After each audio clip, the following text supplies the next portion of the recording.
എന്തൊക്കെ ട്രീറ്റ്മെന്റ് ഞാൻ ചെയ്ത് നോക്കിയിട്ടും എന്തൊക്കെ ഡയറ്റ് മാനേജ് ചെയ്തിട്ടും എൻ്റെ മുഖത്തുള്ള മുഖക്കുരു കൺട്രോൾ ആവാത്തതിൻ്റെ 5 ലൈഫ് സ്റ്റൈൽ മിസ്റ്റേക്സ് ആണ് ഇന്നത്തെ വീഡിയോ.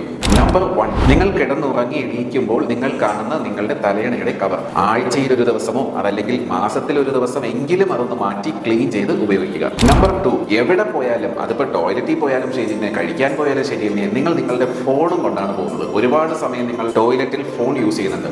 എന്നിട്ട് എന്ത് ചെയ്യും? അതേ ഫോൺ നിങ്ങൾ പിന്നെയും യൂസ് ചെയ്യും. എടുത്ത് ചെവിയിൽ വെച്ച് വെറുതെ ഇങ്ങനെയൊക്കെ സംസാരിക്കും. ആ ഫോണിന്റെ പുറത്ത് ഉള്ള ബാക്ടീരിയാസ് ഇത് നിങ്ങൾ ശ്രദ്ധിക്കണം. നമ്പർ 3, നിങ്ങൾ ഉപയോഗിക്കുന്ന മേക്കപ്പ് പ്രോഡക്ട്സ്, അതിപ്പോൾ മേക്കപ്പ് പ്രോഡക്ട്സ് വാങ്ങുമ്പോൾ കൊമഡോജനിക് ആണോ നോൺ കൊമഡോജനിക് ആണോ എന്നുള്ളത് ശ്രദ്ധിച്ച് നോൺ കൊമഡോജനിക് ആയിട്ടുള്ള പ്രോഡക്ട്സ് വാങ്ങുക. നമ്പർ 4, നിങ്ങൾ മേക്കപ്പ് ചെയ്യാൻ ഉപയോഗിക്കുന്ന ബ്രഷ്, ആ ബ്രഷ് നിങ്ങൾ എത്ര ദിവസത്തിൽ ഒരിക്കലാണ് ക്ലീൻ ചെയ്യുന്നതെന്ന് ശ്രദ്ധിക്കുക. ഓരോ പ്രാവശ്യം നമ്മൾ ഉപയോഗിച്ച് കഴിയുമ്പോഴും അതിനകത്ത് ബാക്ടീരിയാസ് ഉണ്ടാവും. സോ ഉപയോഗിക്കുന്നതിന് മുമ്പ് എപ്പോഴും ക്ലീൻ ആണെന്ന് ഉറപ്പുവരുത്തുക. നമ്പർ 5, നിങ്ങൾ ഒരു ദിവസം എത്ര ലിറ്റർ വെള്ളം കുടിക്കും? നിങ്ങളുടെ സ്കിൻ എത്രമാത്രം ഹൈഡ്രേറ്റഡ് ആണ് എന്ന് നിങ്ങൾക്ക് സംശയം ഉണ്ടാവും. സോ ഇനി ആ സംശയമൊന്നും വേണ്ട.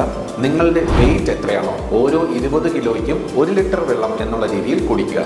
സോ വെള്ളം കുടിക്കാത്തതും നിങ്ങൾക്ക് ഫേസിൽ ഡീഹൈഡ്രേഷൻ ഉണ്ടായിരിക്കുന്നതും ആക്നി വരാനുള്ള സാധ്യത കൂട്ടും. സോ ഇനി നിങ്ങൾ നിങ്ങളുടെ മുഖക്കുരുള്ള ഫ്രണ്ട്സിന് തീർച്ചയായിട്ടും അയച്ചു കൊടുക്കുക. മറ്റൊരു വീഡിയോയിൽ കാണാം. ബൈ.